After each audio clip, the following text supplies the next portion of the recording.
From the age of 15 to 28, I loved Sophia Taylor for a full 13 years. On my 28th birthday, she finally accepted my pursuit. But at the wedding, she publicly called off the marriage and instead ran off to be with her white-haired idol whose skin had been scraped by a car. What she didn't know was that I am a strategist. Today is the last day I will live in this world. If I don't win her love, I will die. I nervously clutched the bouquet in my hands, and my good friend and best man, Leo Wilson, stealthily pinched my waist. Lilex, man. I nodded, took a deep breath, and looked at the girl across from me in her floor-length wedding gown. She was the girl I had liked for 13 years, Sophia Taylor. But at this moment, Sophia Taylor seemed a little agitated. She kept glancing at the phone in her hand and tugged at her father-in-law Richard Taylor's arm, saying something. As Sophia Taylor spoke, Richard Taylor's expression visibly grew worse. The MC next to me was still rambling. Finally, the MC said, "May I have the bride enter?" Sophia Taylor pulled her arm out of Richard Taylor's crook. My right eyelid twitched, and I suddenly had a bad feeling. Then Sophia Taylor lifted her skirt, kicked off her high heels, and strode onto the stage. I stepped forward a few paces as well. "Sophia, what's wrong?" She only glanced at me, anxious, and snatched the announcer's microphone. "Sorry to all friends and family. Due to some unexpected circumstances, today's wedding is temporarily canceled. We hope everyone can understand." The speakers carried those words into the ears of everyone present. My head felt as if it had been bombed, dizzy and reeling. I swayed, and Leo Wilson quickly steadied me. "Sophia, what does this mean?" Sophia Taylor took off her veil and looked at me. "Alex Morgan returned to the country today. He was in a car accident. The hospital called me. I have to go and see." Leo Wilson's face darkened at once. "Do you know what date it is? Is he going to die or what? Why do you have to go?" Sophia Taylor ignored him and met my eyes. "You know, Alex Morgan has no family. I'm all he has." Leo Wilson was about to say something else, but I cut him off and took hold of Sophia Taylor's wrist. "But today is our wedding. At the very least, finish the ceremony." Sophia Taylor was clearly impatient and tried to pull her wrist free, but I was holding tight and she couldn't get away. "Ethan Johnson, can you stop making a fuss? Alex Morgan is in the hospital fighting for their life, and you expect me to calmly go through with this ridiculous wedding with you?" I squeezed her wrist harder, pleading, "Please, it won't take long. My parents, my friends, and relatives are all here. Please, don't make this so humiliating for me, okay?" Sophia Taylor pried my fingers apart one by one, her eyes full of disappointment. "Ethan Johnson, you're being selfish. Is your so-called face more important than Alex Morgan's life?" With that, she turned and walked away. Watching Sophia Taylor lift her skirt, barefoot, and run away quickly, I felt nothing but desolation. I should have known long ago that she didn't love me, and I couldn't keep her. It was my fanciful, wishful thinking, indulging in a love that didn't belong to me. The murmurs and gossip from the guests in the audience gradually grew louder. I saw my Uncle Thomas Johnson angrily grabbing Richard Taylor by the collar and asking him what he meant. Aunt Margaret Johnson was standing beside him, crying and shouting, "Your Taylors are being unbearable." Sophia Taylor bullying our Ethan all this time was one thing. But today of all days, are you trying to disgrace us on purpose? I saw Thomas Johnson's fist about to smash into Richard Taylor's face, and I scrambled down from the stage, grabbing his hand. "Uncle, don't." Thomas Johnson's face was flushed with fury. "Ethan, don't be afraid. Your uncle's here. If we don't teach them a lesson today, will they really think there's no one left in the Johnsons?" Although Richard Taylor and Susan Taylor usually pampered their daughter, they also knew how big a mistake their daughter had made today. Some busybodies had already started recording short videos with their phones. Why on earth is the bride leaving? Is there something wrong with the groom? Did the girl find out something? I think so. Men aren't any good. That scumbag must have done something to wrong the girl. Otherwise, what good girl would run away from her wedding? No, I was sitting close to the stage. I heard the bride say something like Alex had a car accident. She needs to go to the hospital to check on him. What Alex? Someone from the bride's family. You mean Alex Morgan, right? I know about that. Sophia Taylor and Alex Morgan were high school classmates. They got along back then. I heard they were each other's first loves. After the college entrance exams, Alex Morgan went abroad. Why is he back now? How do you know this so clearly? I'm also their classmate. Then that means the bride has a bigger problem. Did the groom get dumped on his wedding day? The murmurs around me reached my ears, and my heart tightened sharply. And another voice sounded in my ear. Strategy failed. Host is about to die. Death countdown, 12 hours. The system coldly pronounced my fate. I am a strategist. I arrived in this world when I was 5 years old. The mission is to win the love of the heroine, Sophia Taylor. Fail, and you die.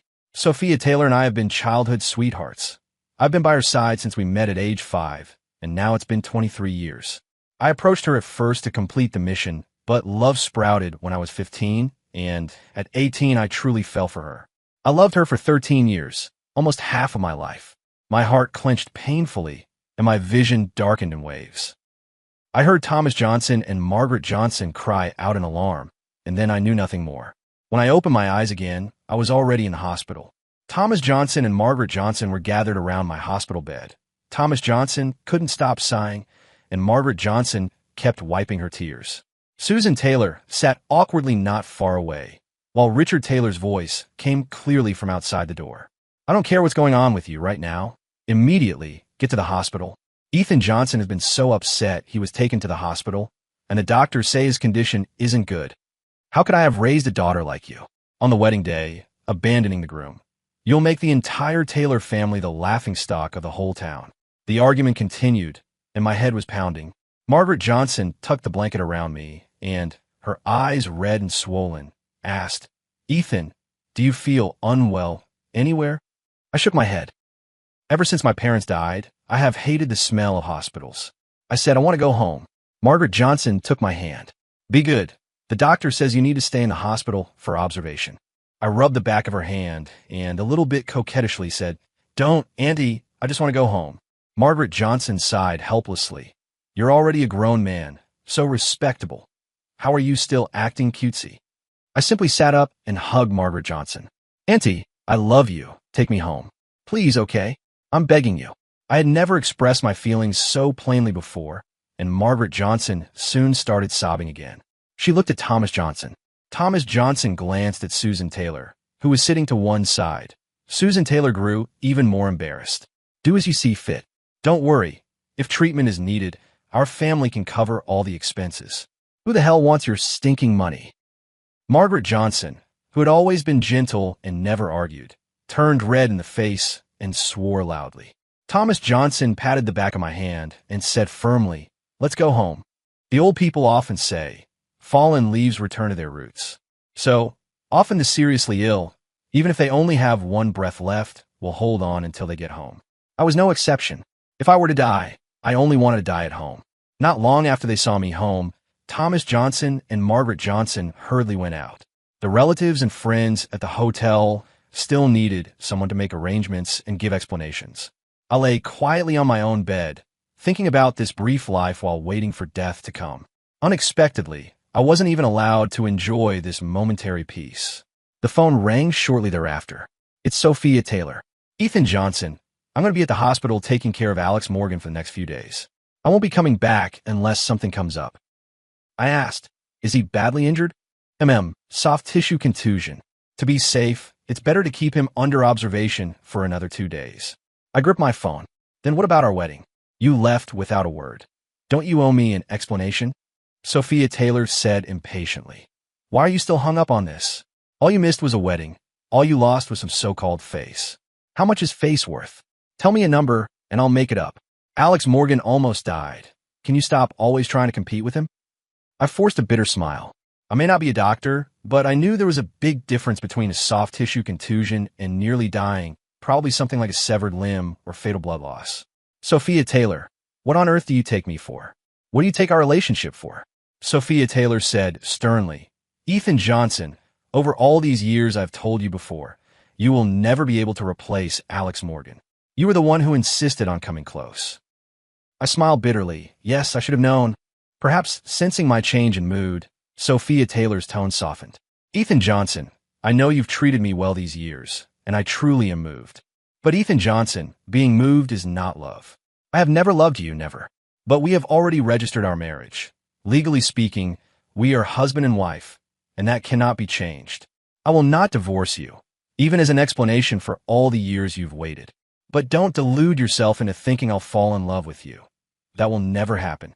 Rest assured, for now Alex Morgan and I are, at most, more than friends but less than lovers. I won't do anything to betray you. Just let me spend a few days with him. considered fulfilling a youthful dream I never got to realize. Sophia Taylor's words, one by one, landed heavily on my chest. I pressed my hand hard against where my heart was, breathing rapidly, unable to speak. "Ethan Johnson, are you okay?" Hearing something off about my breathing, Sophia Taylor asked, puzzled.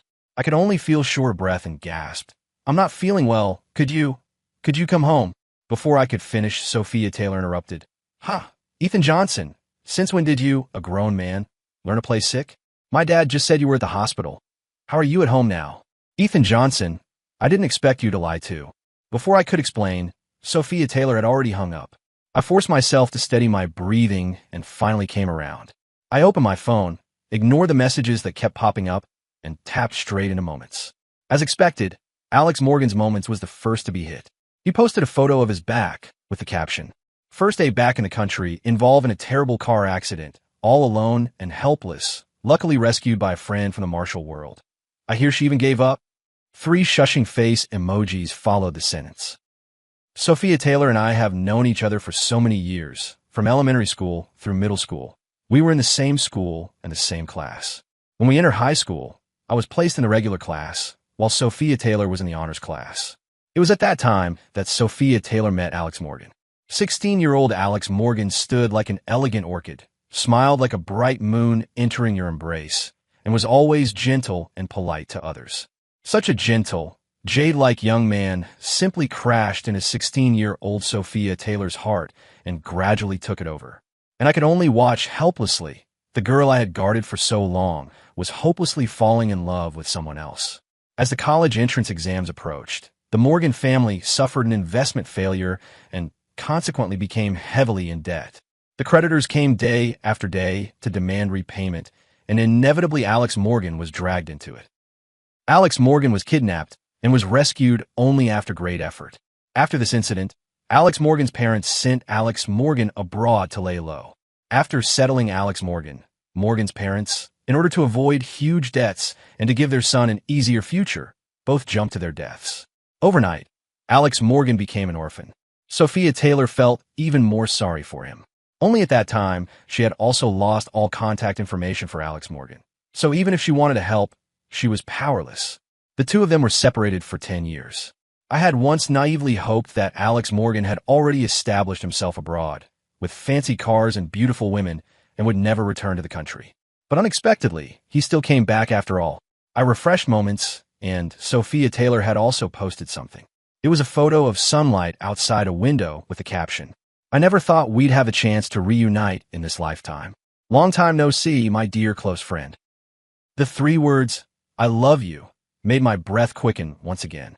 Sophia Taylor never said those words to me. I succeeded in confessing for the 236th time, and we were together. Her attitude toward me remained polite, courteous, and even distant. For a long time, let alone hugs and kisses, even holding hands was something out of my reach. One winter, at 3 a.m., she posted her Moments, saying she suddenly missed the smell of roasted sweet potatoes. I braved the midnight wind and snow, taking uneven steps, almost traversing half of Los Angeles. Only at a corner of a wall did I meet an old man selling roasted sweet potatoes. The old man and I were both accidents. We didn't expect to meet each other in this weather at this time. I was there for love. The old man was there for his seriously ill granddaughter. I carried the sweet potato, its warmth warming my chest. I was no longer cold, and my steps felt firmer. At 6 a.m., I knocked on her door. When she was about to lose her temper, I was the first to offer her the roasted sweet potato. Sophia Taylor froze. She covered her mouth and stared at me with wide eyes. Finally, as if she'd made up her mind, she threw herself into my arms. She asked why I was so silly. She had only said it casually. I said, "As long as you ask for it, as long as I can give it, I will make it happen." From that moment on, she no longer resisted some intimate contact with me. We, like all couples, held hands, hugged, and kissed. We did everything couples are supposed to do except the last step, except for sweet talk. Sophia Taylor never once said a word of sweet talk to me. No dear, no sweetie, no kisses, no cuddles, no lifting me up, none of the pet names or coquettish words girls use with boys. I never heard a single one. I asked her why. Sophia Taylor was sorting through mail at the time. Without looking up, she replied, "How old are you?" "How old am I?" "We're both almost 30. Don't be so childish, okay? I had no choice but to drop it. And now, she describes Alex Morgan as her dear close friend. Forget it. I'm gonna die anyway. So what's the point of caring? They didn't return until the evening. Thomas Johnson and Margaret Johnson. They looked haggard, like people who had suffered a crushing defeat. I had prepared a table full of food and pulled them down to sit. I don't want to bring up the wedding anymore. Thomas Johnson and Margaret Johnson didn't mention it again either. There was a moment of silence. After dinner, I pulled Thomas Johnson and Margaret Johnson over to sit on the sofa. I'm about to die, but there are some things I still need to say. It's a duty to my family. I handed my bank card to Margaret Johnson and told her the PIN. Over the years, I saved a sum of money. Part of it is for renovating their house, and part is a dowry I've been saving for my cousin Lily Johnson. I advised Thomas Johnson to cut down on smoking, not to panic when things happen, and I kindly reminded him that the cigarettes hidden at home have already been flushed down the toilet, telling him to eat more vegetables and less meat, and to check his blood pressure regularly. I went over everything, slowly explaining each item. Margaret Johnson quickly sensed that something was wrong. Ethan, why? Why are you saying these things? Don't talk like that. Margaret Johnson began to babble. You can't be thinking like this. It will all pass. Thomas Johnson only just realized, grabbing my hand, Ethan, there are all kinds of good women in the world. You don't need to hang yourself on one tree like Sophia Taylor. If you do something stupid for a woman like that, you'd be failing us. I shook my head. I wouldn't voluntarily give up my life. Just as Thomas Johnson said, doing that would be very irresponsible toward the people who love me. I took hold of their hands and knelt before them. Uncle Thomas, Aunt Margaret, thank you for taking me in and treating me like your own after my parents died. People often say that if someone gave you life and raised you, you can repay them with your life. If they gave you life but didn't raise you, you can return a finger. If they didn't give you life but raised you, there's nothing you can do to repay them. If it weren't for you, I wouldn't be who I am today. As I spoke, tears fell from my eyes uncontrollably. I was 11 when my parents died. Thomas Johnson and Margaret Johnson couldn't bear to send me to an orphanage, so they brought me home. Their circumstances weren't good either, but they treated me like their own and never let me suffer the least bit. They raised me, and I couldn't even repay them with filial piety. The ones I wronged most in this life for them. Margaret Johnson stroked my face, crying as she asked, Ethan, what's wrong with you? Is there something you need to tell us? I shook my head and buried my face in their embrace. I just love you so much, so much. The three of us held each other, crying as we recalled the past. As time wore on, it grew late. Thomas Johnson and Margaret Johnson were worried about me and insisted on sleeping with me, no matter what. That won't do. According to the system, I'll die at midnight. I can't die in front of them. After persuading them for a long time, they finally returned to their rooms. It's 10:30 now, and I have an hour and a half left to live. I thought for a moment and still called Sophia Taylor. She didn't answer. After a minute, the call dropped automatically. She replied with a message. Got something? Alex Morgan is already resting. If anything, message him on WeChat. Don't disturb him. I thought for a moment and replied. If I die, will you remember me? Sophia Taylor? Question mark. Me. Answer me. If I die, will you remember me? Will you just for an instant feel sad? Sophia Taylor. Ethan Johnson. Don't be so childish, scaring me with death. Me, Sophia Taylor, I'm gonna die. Say something nice to soothe me. I've known her for so many years, and it's the first time I've called her by both her given name and surname. Sophia Taylor didn't reply for a long time. Just as I was losing patience, a message from Sophia Taylor came back. Do you think this is funny? I told you I'll go back in a few days.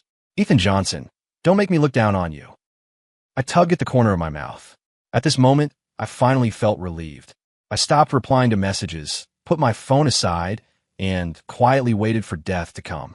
I thought death would be a painful thing, but it wasn't. The moment I drifted into sleep, I only felt something struggling its way out of my body. When I opened my eyes again, I saw myself lying quietly on the bed. I knew that I was dead. Host, the human world has a tradition of staying for 7 days after death, so you may remain until the 7th day before leaving. System notification. I nodded, and my soul began to drift.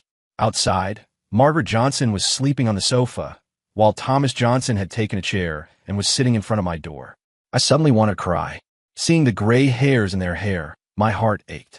When the sun rises tomorrow, how will they face the pain of losing me? They doted on me for more than a decade. The child they raised like their own, who slept forever behind a door and will never wake. I hope they won't blame themselves or feel guilty. My soul is lying on Margaret Johnson's lap, just as she soothed me to sleep countless times when I was a child. Margaret Johnson was still murmuring in her sleep, "Ethan, Ethan, be good, go to sleep. The sun will rise after all."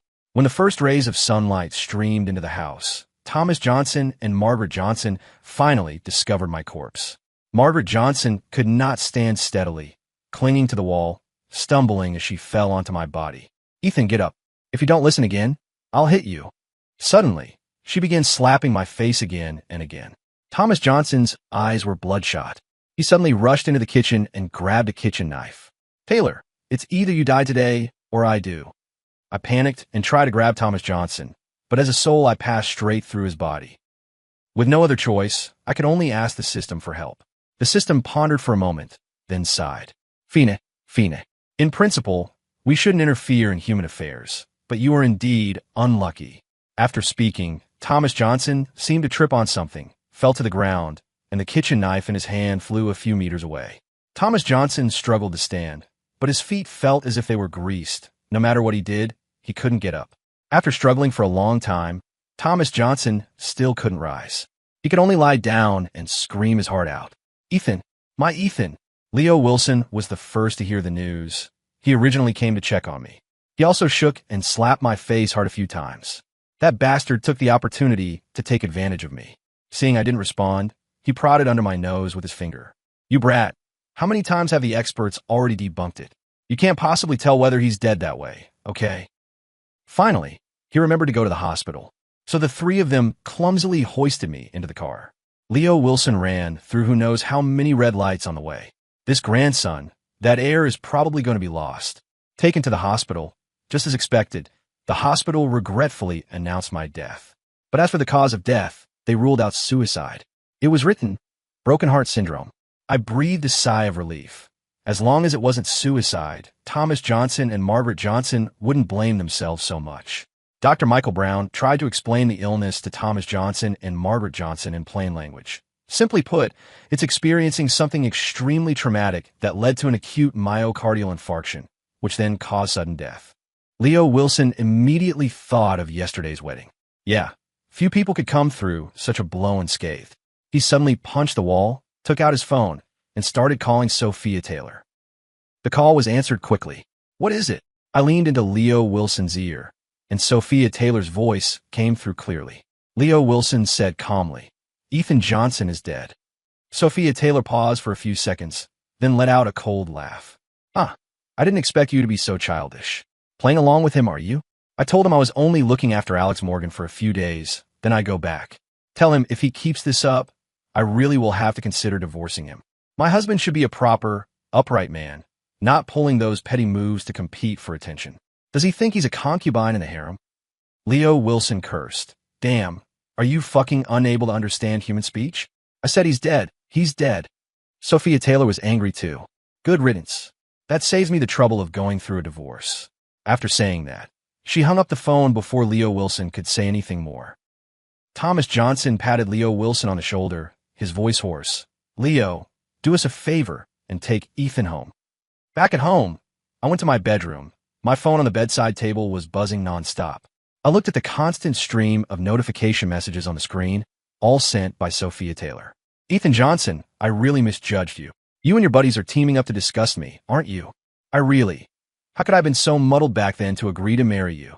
I never expected you to be this kind of person. Ethan Johnson, let's get a divorce." My heart was already completely calm. Let her be. What I didn't expect was that Leo Wilson had blown the news of Sophia Taylor's wedding day up on the trending list. He posted a long piece detailing the 13 years I had accompanied and protected Sophia Taylor. From our awkward teenage years to our mature young adult days. Leo Wilson witnessed my entire youth. Looking at the article he edited, I almost cried. This kid, no wonder he's a humanities master. The man's writing skills are fucking strong.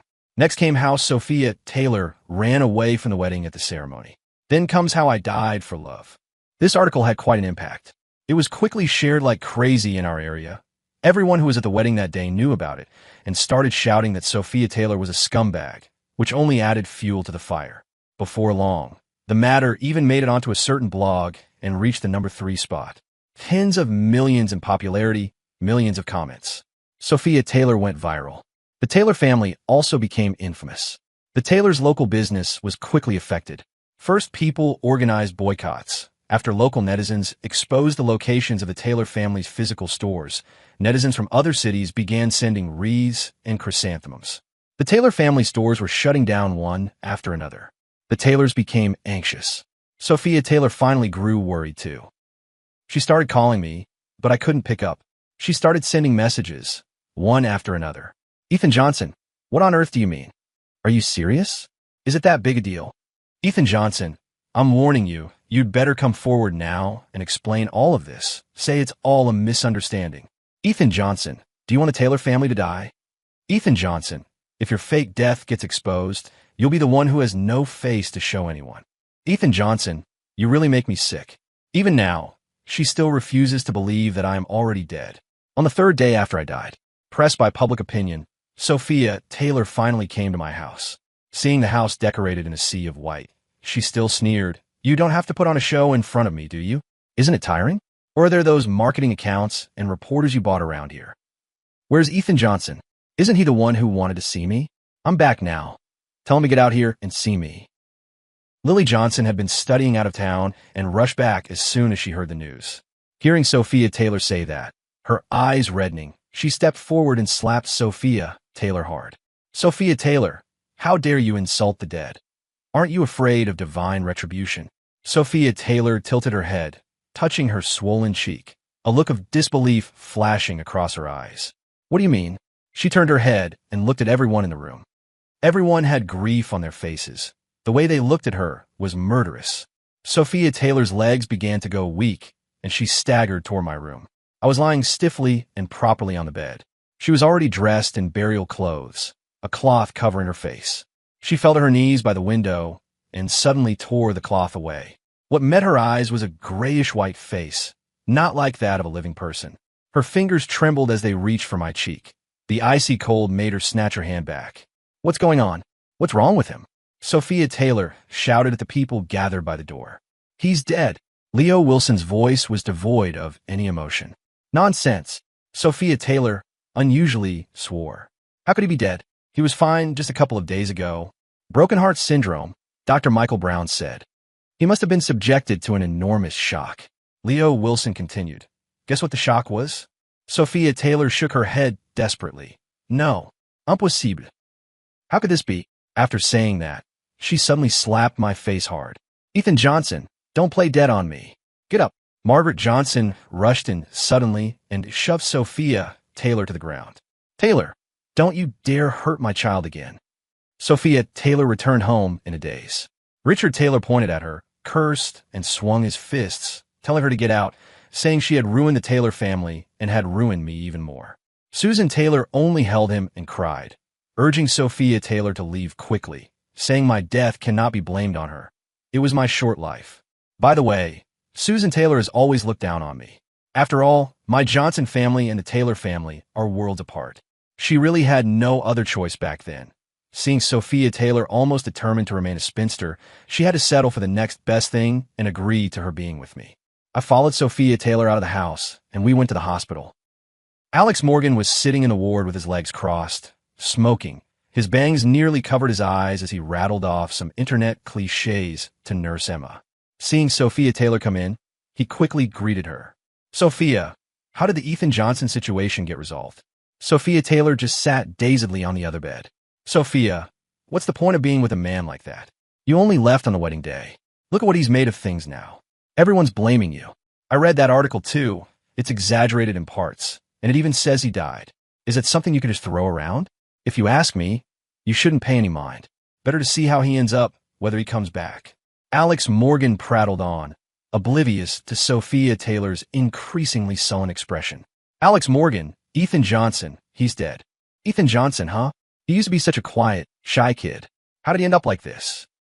Alex Morgan kept talking to himself, and when Sophia Taylor said that, he suddenly looked up. "HM, what did you say?" "Ethan Johnson is dead," Sophia Taylor said mechanically. Alex Morgan waved his hand. "How is that possible? A perfectly alive person can't just be dead like that." Don't jump to conclusions. Sophia Taylor said, It's true, I'm not lying. I saw his body. Alex Morgan hissed, How could that be? Sophia Taylor ignored what Alex Morgan said. She murmured, Yeah, he told me that day. He never lied to me. Alex Morgan waved his hand in front of her eyes. Sigh.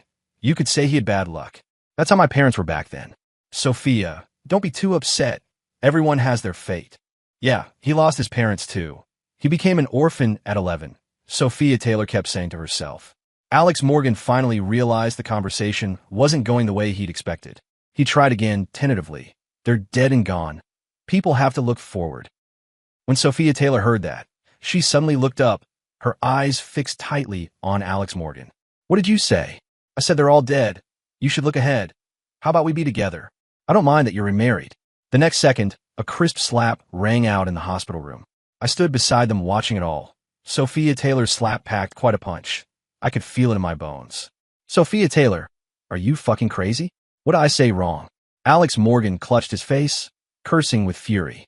What are you pretending for? Don't tell me you don't have feelings for me. What else would you be doing showing up on my wedding day? Just to take care of me? If we weren't in a hospital, you'd have slept with me already, wouldn't you? With Ethan Johnson dead, you'd be spared the accusations of cheating. What's so bad about that? Sophia Taylor slapped him again. Alex Morgan bluntly said, Sophia Taylor, I'll be honest with you. I can't make it abroad anymore. Here's the deal. You give me $5 million, which shouldn't be hard for Miss Taylor, right? Otherwise, I'll post everything you've done around me these past couple of days online. When that happens, whatever I say will be taken as truth. If you claim you, and I did nothing, who will believe you? I looked at Alex Morgan in shock. After so many years apart, how did the confident, courteous young man he once was turn into this? Only then did Sophia Taylor slowly turn her eyes to him, and after a long moment, she said just 2 words. Do as you please. Having said that, she turned and walked away. I watched her walk dazedly down the street, and after wandering around, she still ended up at my house. Thomas Johnson and Margaret Johnson did not welcome her. Thomas Johnson even brandished a knife and waved it at her. It was still Leo Wilson who stopped Thomas Johnson, saying I would probably want Sophia Taylor to see me off. I kept shaking my head. Actually, I didn't really want that. Sophia Taylor came into my bedroom, slowly laid down beside me, her face showing a tenderness I had never seen before. She didn't say a word, only cried continuously. Her hand stroked my cheek. Ethan, why did you leave? The Taylor family's business was completely ruined. Richard Taylor publicly issued a statement severing ties with Sophia Taylor, but that did nothing to stop it all. Susan Taylor and Alex Morgan called Sophia Taylor several times, but Sophia Taylor didn't answer any of the calls. She lay beside me like that, not eating or drinking for several days on end. Lily Johnson sneered at the whole thing. When she was alive, she didn't care at all, and now she's gone, and you act all sentimental. Miss Taylor, the Best Actress award belongs to no one but you. On the day I was cremated, Sophia Taylor drove everyone away in an almost frenzied manner. She wouldn't let anyone touch my body. Margaret Johnson just pointed and shouted, When he was alive, he suffered for you, and now that he's dead, you won't even let him be buried in peace. Sophia Taylor remained unmoved, only throwing herself onto my corpse and wailing uncontrollably. Ethan, will you take me with you? What happened afterward was all scenes played to me by the system. On the late-night streets, Sophia Taylor in a camisole and hot pants, her face made up provocatively, going in and out of nightclubs. She often drank herself into a stupor and woke up in different places the next day. She lit a cigarette for herself and rubbed at her hair. Ethan, didn't you say you don't like me like this? Come back and scold me, will you? I remembered a time when Alex Morgan, due to family troubles, was depressed and spent his days getting plastered at karaoke. He asked Sophia Taylor to keep him company, and Sophia Taylor immediately went. She smoked and drank with him, sinking into decadence. I earnestly tried to persuade her, but she only found me nagging. I watched her date one boyfriend after another. Some PUA'd her for being overweight. Some said she was a spoiled rich girl and hard to please. Some were divorced men in their 50s calling her an unwanted old woman, and some grabbed her by the neck and asked why she was so proud. Sophia Taylor, whenever she returned home, would just talk to the air. Ethan, I wish you were here. You would say it's okay for girls to be a little chubby, as long as they're healthy and happy. You would pick out the foods I don't like. You would say, what's wrong with a woman never marrying in her life? People marry for love, not because of age. You definitely wouldn't lay a hand on me. would you? You say men who hit women are the most cowardly. Oh, that year Alex Morgan and I provoked some thugs off campus. Alex Morgan said he'd go back to get people and never returned. You were the one who stayed with me and saved me. The time you even had your spleen stabbed and almost died. Ethan, why am I only remembering these things now? Ethan, I wish you were here. Sophia Taylor's life would, in the end, be spent in regret. But it no longer had anything to do with me. People must face the consequences of their actions, right?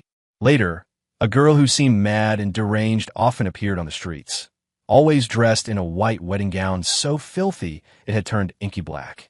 She would ask everyone she met, "Have you seen my Ethan? Today is our wedding. Why hasn't he come?"